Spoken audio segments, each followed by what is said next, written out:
Life में एक बार स्पीति जाने का सपना सब देखते हैं, पर सच बताऊं, स्पीति तब शुरू होती है जब एक्सपेक्टेशंस खत्म होने लगती है। यहाँ रोड स्मूथ नहीं होती, नेटवर्क ज्यादातर काम नहीं करता और हर दिन का प्लान माउंटेन्स डिसाइड करते हैं। स्पीति एक डेस्टिनेशन नहीं है, ये पेशेंस का टेस्ट है। ये ईगो तोड़ता है और राइडर को ट्रेवलर बना देता है। इस वीडियो में मैं सिर्फ आपको रूट, बजट या आइटनरी नहीं बताऊंगा, मैं बताऊंगा स्पीति को कैसे फील किया जाता है, कैसे रिस्पेक्ट किया जाता है और कैसे सेफली राइड किया जाता है। अगर आप भी प्लान कर रहे हो अपने बाइक से स्पीति जाने का, तो इस वीडियो को अंत तक जरूर देखना और कोई भी पार्ट मिस मत करना। नमस्कार दोस्तों, स्वागत है आपका अपने चैनल राइड विद शिव में, जहां मिलता है आपको ट्रैवल ब्लॉग्स और साथ में मिलता है बाइक से रिलेटेड कंटेंट। तो चलिए आज की वीडियो शुरू करते हैं। रूट, स्पीति की पहली सीख। स्पीति में एंट्री करने के दो तरीके हैं और दोनों का एक्सपीरियंस बिल्कुल अलग अलग है। फर्स्ट जो आपके पास ऑप्शन है शिमला के साइड से, शिमला, किन्नौर, नाको, ताबो, काजा और फिर जो है आप पूरा जो काचा का सर्किट है वो। और दूसरा जो है वो है मनाली साइड से, मनाली, कोकसर, कुंजुम पास, लोसर और फिर जो है काजा। बट मैं आपको सजेस्ट करूंगा कि आप जाओ शिमला की तरफ से। क्यों? क्योंकि शिमला की तरफ से आप जब जाते हो तो जो ऑल्टीट्यूड है वो ग्रेजुअली आप गेन करते हो और आपकी बॉडी को जो है ना टाइम मिल जाता है एक्लिमेटाइज होने की। तो जो प्रॉब्लम आती है हाई ऑल्टीट्यूड से, लाइक नोजिया, हेडेक, तो ये सबसे आप बच जाओगे। देखो, मनाली साइड से मैं जाने को क्यों मना कर रहा हूँ, मतलब ऐसा नहीं है कि आप नहीं जा सकते हो, जाने को जा सकते हो, लेकिन क्या है ना, उसके बीच में दो पास पड़ते हैं। एक तो पड़ता है आपका रोहतांग पास और एक पड़ता है कुंजुम पास, और ये दोनों के दोनों जो है ना अनप्रेडिक्टेबल है, और खासकर सीजन के टाइम में ये मतलब बिल्कुल ही कभी भी अपना जो है वेदर जो है यहाँ पे चेंज हो जाता है। तो इसलिए आप ट्राई करो कि आप शिमला की तरफ से जाओ। तो चलिए अब बात करते हैं आइटनरी के बारे में, और काफ़ी लोग जो है यहीं पे गलती कर जाते हैं। स्पीति का सबसे बड़ा रूल जो है ना, कम जगह कवर करो बट बढ़िया से कवर करो। ऐसा नहीं कि आपको सारे पॉइंट्स कवर करने हैं, पॉइंट्स कवर करो उतना ही जितना कि आप अच्छे से फील कर पाओ, अच्छे से एक्सपीरियंस कर पाओ और वो जगह का जो है ना, वो जो ऑरा है वो फील कर पाओ। ठीक है, अगर पूरा प्रॉपरली आपको पूरा स्पीति सर्किट कंप्लीट करना है तो कम से कम जो है 8 से 10 दिन आप लेके चलो। 8 से 10 दिन आपको लगेंगे ही लगेंगे बढ़िया से, और सिर्फ पॉइंट्स कवर करने हैं तो वो तो आपके ऊपर डिपेंड करता है कितनी जल्दी कर लोगे। तो देखो, मैं अपना आइटनरी बताता हूँ कि मैंने क्या किया था। डे 1 में मैं नोएडा से सीधा चला गया था शिमला के आगे एक जगह है थियोग। यहाँ पे घूमने के लिए मुझे कुछ नहीं था, मैं सीधा सीधा राइड कर रहा था और आप भी आराम से कर सकते हो। ठीक है, तो डे 1 का थियोग में मेरा स्टे था। डे 2 में थियोग से मैंने स्टार्ट किया था और फिर मैं चला गया सांगला वैली। ज़्यादा राइड नहीं था, काफ़ी दोपहर में ही मैं पहुँच गया था और सांगला वैली में मैंने स्टे लिया था। और फिर जो है शाम तक पूरा जो सांगला वैली को एक्सप्लोर किया। और नेक्स्ट डे सांगला से मैंने क्या किया, वहीं पे जो ये जो आपका चितकुल जो लास्ट विलेज है, तो सुबह का मॉर्निंग का 2-3 घंटे मैंने चितकुल के लास्ट विलेज में, मतलब चितकुल जो लास्ट विलेज है वहाँ पे बिताया। उसके बाद मैं निकल गया कालपा के लिए। कालपा ज़्यादा दूर नहीं है, कालपा के लिए आपको मतलब ज़्यादा टाइम नहीं लगेगा, मुश्किल से 2-2.5 घंटे लगेंगे राइड के लिए। लेकिन आप जब कालपा जाओगे ना तो कालपा में स्टे करना। अगर आप थोड़ा सा 1-2 दिन बफर लेके जा रहे हो तो कालपा में एक एक्स्ट्रा दिन आप स्टे करना। क्यों कह रहा हूँ मैं एक्स्ट्रा दिन मतलब स्टे करने के लिए? रीज़न ये है कि कालपा का जो एक जो एक्सपीरियंस करने को मिलेगा ना, वो सबसे पहली बात तो एक देखो किन्नौर घाटी में पड़ता है, तो यहाँ का एक रहने का जो मज़ा है वो अलग ही है। और खासकर यहाँ की जो पहाड़ियाँ हैं, आप कालपा से जो है जो किन्नौर कैलाश का जो पहाड़ी है वो आप देख पाओगे। फिर कालपा में ही आपका एक सुसाइड पॉइंट जगह का नाम है, वहाँ पे भी जाना काफ़ी शानदार है। मैं भी मतलब गया था, मैं तो मतलब क्या बताऊँ आपको, सरप्राइज हो गया था, कितना अच्छा जगह था वो भी। बट पता नहीं क्यों इसका लोग जो है नाम इसका सुसाइड पॉइंट रखे हैं, मुझे नहीं पता, मे भी शायद से ये इतना बड़ा खाई होने की से। ठीक है, तो अब बात करते हैं आगे से कि नेक्स्ट कालपा के बाद मैंने क्या किया। कालपा में स्टे कर लिया था, कालपा के बाद मैंने स्टार्ट किया, कालपा से स्टार्ट करके मैं गया नाको, नाको से ताबो। और इस बीच का जो आप राइड करोगे ना, इस बीच में काफ़ी सारे सीनिक प्लेसेस आएंगे और सीनरी रूट आएंगे। लाइक कि आपको स्पीति का मूनलैंड मिलेगा, नाको अगर आप रुक रहे हो तो नाको का लेक मिलेगा। और फिर एक रास्ता है, जब आप टाबो पहुंचने वाले होगे ना, तो जो नदी के साथ साथ से जो रास्ता जाती है ना, बहुत शानदार है यार। और इसी बीच में आप धनकर मोनेस्ट्री भी जा सकते हो। तो ज़्यादा राइड है नहीं, टाइम भरपूर है आपके पास, तो मस्त आराम से चिल कर करके आप जा सकते हो। उसके बाद नेक्स्ट डे मैं गया था ताबो से काजा। ताबो से काजा देखो मुश्किल से 50 किलोमीटर का डिस्टेंस है, तो आपको बहुत ज़्यादा टाइम नहीं लगेगा। तो मस्त आप आराम से 2 घंटे में, 2.5 घंटे में, 3 घंटे में, कितना भी स्लो चलाओ, रुक रुक के जाओगे तब भी आप काजा पहुंच जाओगे आराम से। काजा पहुंचने के बाद मस्त अपने होम स्टे में, होटल में चेक इन करो। उसके बाद निकलो आप लोकल साइट सीइंग के लिए, पूरा काजा घूमो। अगले दिन आप क्या कर सकते हो, काजा में जो हिक्किम है, कॉमिक है और लांगजा है, ये अगर वाई जंक्शन पे बात करें तो एक वाई के आर्म पे हो गया लांगजा, हिक्किम एंड कॉमिक, और दूसरे वाई साइड पे जो हो गया वो हो गया आपका की मोनेस्ट्री, किब्बर और चीचम ब्रिज। तो ये आप कवर कर सकते हो और मेन पॉइंट जो है आपका काजा रहेगा। और थोड़ी सी आप अपनी आइटनरी में एक और एनहेंस करना चाहते हो तो आपके लिए मैं एक प्लस पॉइंट बताता हूँ, बोनस पॉइंट। बोनस पॉइंट ये है कि आप एक दिन काजा रुक लो और एक दिन किसी और जगह पे, लाइक हिक्किम, कॉमिक या इधर किब्बर, कहीं भी आप रुक सकते हो, है ना। किब्बर में आपको आईवेक्स देखने को मिल जाएगा। उसके बाद जो सेकेंड लास्ट डे मैं स्टार्ट किया था काजा से मनाली के लिए, और ये रास्ता भाई साहब 180-85 किलोमीटर का डिस्टेंस है काजा से मनाली, लेकिन इसमें से 140 किलोमीटर पूरा का पूरा ऑफ रोड। और मैं, जैसे आपको पता ही है कि मैं गया था बिल्कुल उस पे पीक सीजन में गया था, तो पानी वानी रास्ते में पूरा भरा पड़ा था भाई, मज़ा आ गया राइड के। और उतना ही चैलेंजिंग भी था क्योंकि ऑफ रोडिंग सेक्शन था। और इसी में आपको मिलेगा कुंजुम पास, रोहतांग पास, और फिर एक बीच में मिलेगा आपको चाचा चाची का ढाबा मिलेगा, तो वहाँ रुकना और वहाँ पे कुछ अपना स्नैक्स और लंच वंच जो भी करना होगा कर सकते हो, ठीक है। और सबसे लास्ट डे मनाली से आपके ऊपर डिपेंड करता है कि आप सीधा नोएडा जाना चाहते हो या दिल्ली, जहाँ भी रहते हो, चंडीगढ़ या कहीं भी, तो सीधा राइड लगा सकते हो। तो चलो अब बात करते हैं बजट फूड एंड स्टे के बारे में। कोई ओवर हाइप नहीं। देखो वैसे स्पीति जो है बजट फ्रेंडली है, लेकिन आप अगर केयरलेस हो जाओगे तो फिर एक्सपेंसिव भी हो सकता है। तो ये बात को ध्यान से सुनो, मैं आपको कैसे बताने वाला हूँ। देखो पेट्रोल की बात रही, अगर बाइक से जा रहे हो तो फ्यूल की कॉस्ट कितना आएगी। तो मेरा जो आया था नोएडा टू नोएडा, यानी कि नोएडा से स्टार्ट करके पूरा स्पीति सर्किट, शिमला से एंट्री और मनाली से एग्जिट एंड फिर नोएडा। तो ये जो मैंने राइड किया था 2200 से 2400 किलोमीटर का जो पूरा मेरा राइड हुआ था, ठीक है। तो और मेरी बाइक जो है माइलेज देती है वो 22 से 25 के बीच में माइलेज देती है। तो जो मेरा पेट्रोल का खर्चा आया था वो आया था 8 से 9 हज़ार रुपये का आया था खर्चा, ठीक है। उसके बाद रही बात स्टे का, तो देखो मैं जो प्रीफर करता हूँ स्टे रहने का, मैं प्रीफर करता हूँ होम स्टे में। वो लोग बेवकूफ़ होते हैं जो स्पीति में लग्जरी ढूंढते हैं। मैं कहता हूँ देखो स्पीति में तो लग्जरी है ही नहीं, और वो है सच में बेवकूफ़ है।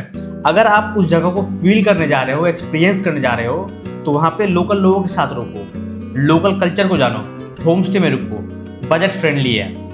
पर डे का जो होम स्टे का खर्चा जो आएगा ना आपका 1200 रुपये से लेके 1500 मैक्स, इससे ज़्यादा नहीं आएगा।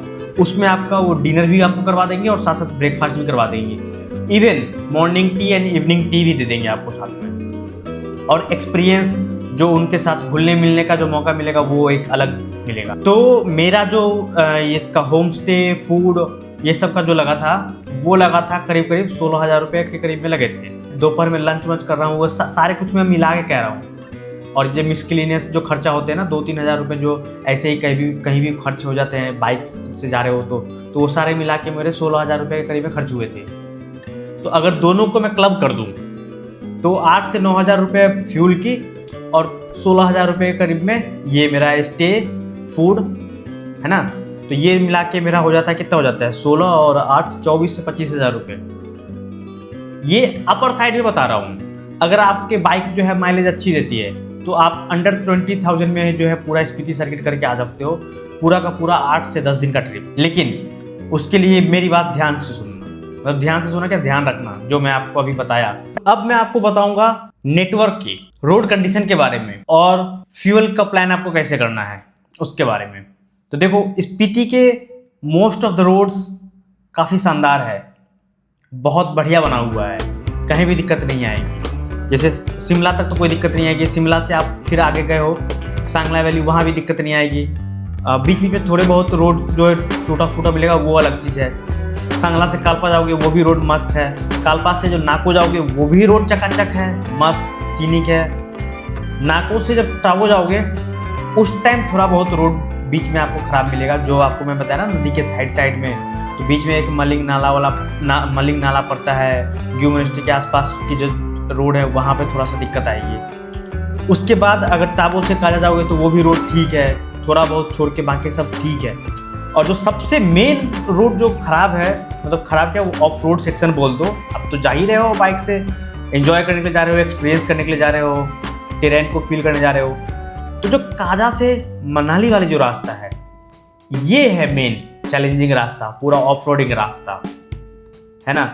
और रही बात अब नेटवर्क की, तो देखो स्पीति में सारे जगह मोबाइल नेटवर्क आएंगे, एयरटेल और जियो सबके आएंगे, इक्का दुक्का जगह छोड़ के। और वो भी इक्का दुक्का जगह कौन सा है, वो है आपका जब आप काजा से मनाली वाले रास्ता से जाओगे तो इसमें करीब 3 से 4 घंटा नेटवर्क नहीं आएगा। जब आप लोसर क्रॉस जाओगे, लोसर क्रॉस करके जब तक कोकसर नहीं पहुंच जाओगे तब तक नेटवर्क गायब रहेगा। इसी बीच जो है आपका कुंजुम पास ये सब आता है, तो इस बीच में नेटवर्क गायब। और जो मैं आपको बताया कि इस बीच में एक चाचा चाची का ढाबा मिलता है, तो वहाँ भी शायद से नेटवर्क नहीं आते हैं, तो यूपीआई में भी नहीं हो पाएगा। तो कोशिश करना कि कैश लेके जाना, और कैश ही आप वहाँ पे उन चाचा चाची को दे सकते हो। और उनका नाम भी चाचा चाची का ढाबा इसीलिए है क्योंकि वो एक चाचा और एक चाची चलाती है। और पेट्रोल आप कहाँ कहाँ फिलअप करवा पाओगे वो मैं बताता हूँ। शिमला तक कोई दिक्कत नहीं है, थियोग तक कोई दिक्कत नहीं है, नारकंडा रामपुर तक कोई दिक्कत नहीं है, रामपुर से आगे भी कोई दिक्कत नहीं है।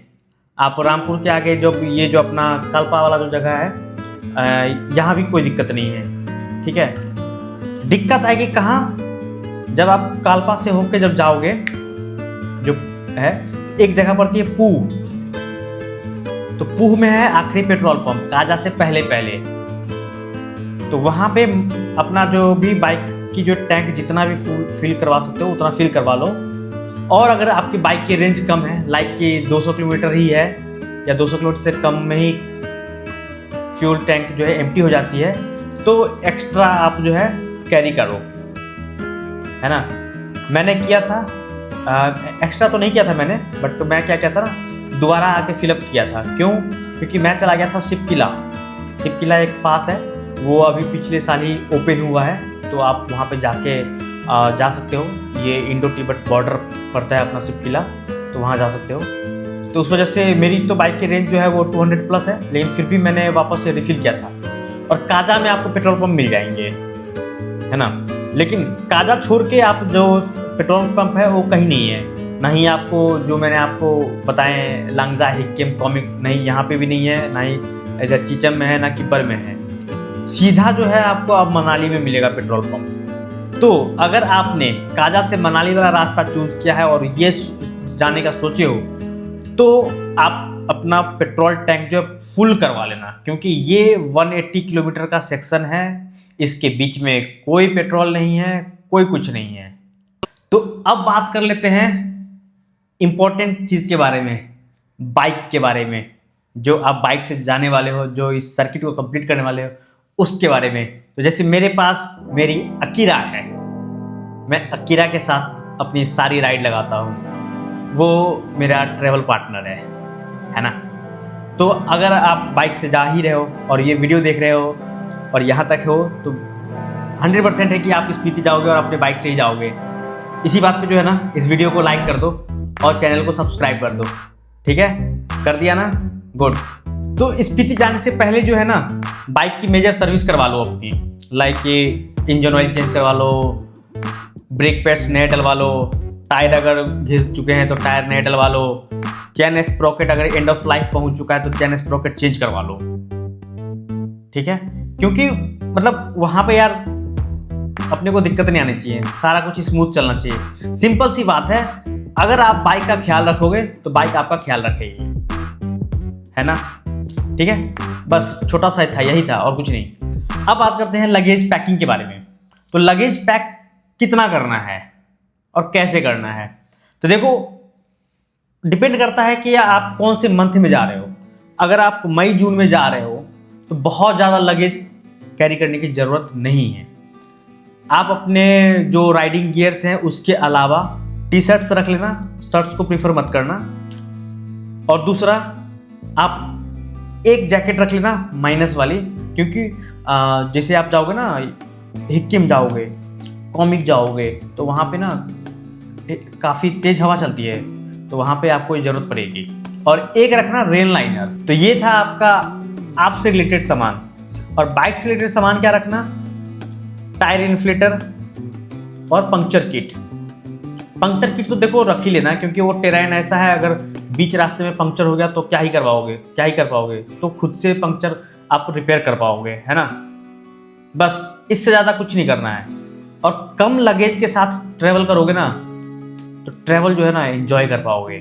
जितना कम सामान उतना ज़्यादा आपका बढ़िया ट्रैवल। देखो अभी जिस बारे में मैं बात करने वाला हूँ ना, बड़े ध्यान से सुनना, इंपॉर्टेंट टिप्स बता रहा हूँ मैं आपको। और ये मुझे तब आए हैं जब मैंने ये सारी चीज़ें एक्सपीरियंस किया है इतने सालों में, और इतने किलोमीटर्स चलाने के बाद। आपको पता ही होगा कि मैंने 60,000 किलोमीटर जो है अपनी बाइक के साथ, जो अब किया है उसके साथ मैं कंप्लीट कर चुका हूँ। तब जाके मुझे ये एक्सपीरियंस आया है। पहाड़ों में अर्ली स्टार्ट करो। तो स्पीति में क्या करोगे, अपना डे जो है, राइड जो है अर्ली स्टार्ट करोगे, और राइड जो है एंड करोगे इवनिंग होने से पहले। अंधेरे में राइड नहीं करना है। ऑफलाइन मैप्स डाउनलोड कर लो, क्योंकि हर जगह आपका ऐसा नहीं है कि जो नेटवर्क्स रहेंगे, तो ऑफलाइन मैप का यूज़ करो, क्योंकि ऑनलाइन मैप यूज़ करोगे तो बैटरी भी मोबाइल की जो है ज़्यादा ड्रेन होती है। तो इट्स बेटर कि ऑफलाइन मैप यूज़ करो। और मैप के भरोसे ही नहीं रहना है, साथ साथ लोकल से भी आपको, जो जिस रूट पे आप जा रहे हो वो सारे रूट लोकल से भी कंफर्म करना है। इसी बहाने आपका जो है लोकल्स के साथ इंटरेक्शन भी हो जाएगा और आपके स्किल्स भी एनहेंस होंगे। आपको पता ही है कि मैं जो है ऐसे ही करता हूँ। मेरा जो सारा चीज़ है वो पीपल इंटरेक्शंस के बेस पे होता है। मैं पीपल से काफ़ी इंटरेक्ट करना जो है मुझे पसंद है। साथ में कुछ कैश कैरी करो, क्योंकि काफ़ी जगह ऐसा होगा ना, नेटवर्क तो होगा बट वो कॉलिंग नेटवर्क होगा, आप UPI इनिशिएट नहीं कर पाओगे। देखो स्पीति में ना फास्ट राइडर नहीं बल्कि स्मार्ट राइडर सर्वाइव करते हैं। और आप लोग तो स्मार्ट हो ही, क्योंकि आप लोग मेरी वीडियो देख रहे हो, राइड विथ शिवू का वीडियो देख रहे हो, है ना। तो इसी बात पे लाइक कर देना वीडियो को, और अपने उन दोस्तों के साथ शेयर कर देना जो आपको बोल रहे हैं कि स्पीति चलने के लिए, और उनके साथ अपना प्लान बनाओ स्पीति जाने का। अगर स्पीति आपकी लिस्ट में है तो बढ़िया से जाना, रिस्पेक्ट के साथ जाना, और मैंने जो बात बताई है उन सारी चीज़ों का ध्यान रखना। और कमेंट में लिख दो कि कब आप स्पीति जा रहे हो, और इस वीडियो को अपने राइडिंग पार्टनर के साथ शेयर कर दो। तब तक के लिए बाय बाय, मिलते हैं किसी और वीडियो में, किसी और पहाड़ी सफ़र पे।